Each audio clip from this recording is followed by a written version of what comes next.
The training that we first experimented, it was a pilot, it was a shot in the dark, it was something we'd never tried to do before, was to put together a whole creative process, right from brief, right through to pitching ideas, but to make sure that it was absolutely connected to audiences.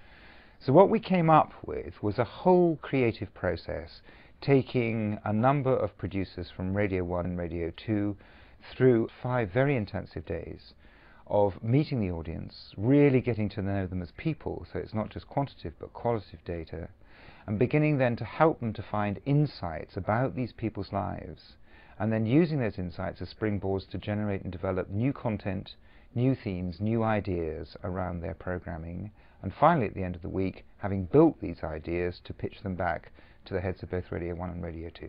At the end of the week, Andy Parfit and myself would sit there, like on Dragon's Den, and we'd then hear the pitches of ideas, we'd question them about the pitches of their ideas, and the quality of ideas that you had was amazing.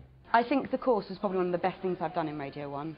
I think it's really important for us to meet our audience as much as possible, because I think we've all come back having learned so much, we just have to keep learning from them. It challenged a lot of their preconceptions about who their audiences were and what they wanted. I think the course was really, really excellent, and I wouldn't say that if I didn't mean it. I mean, I was sceptical about it at first, because I think you naturally are kind of old training courses, or we're going to learn about the audience, yeah, blah, blah, blah. And now it's becoming, if you like, enshrined and embedded as part of the working life of all of the producers, indeed all of the production staff in Radio 1, that they're constantly now having days where they go off to meet the audience.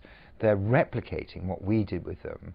And the great thing is we don't have to do it for them. If you like, you know, the dependence is over, and they're now saying this is a great technique, we must do it for ourselves. As well as it being useful for production teams to do, DJs should be doing it, you know, because they're the people on the cutting edge. You know, we can guide them as much as we can.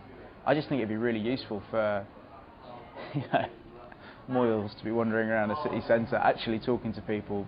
My idea of happiness is program makers who've got what they wanted from us and now can use those techniques, those tips, those tools, the experience that they had, and embed it and sustain it in their working lives. And that for me is great. And if they say, "We never want to see you again, Frank," I hope that's because it was a job well done.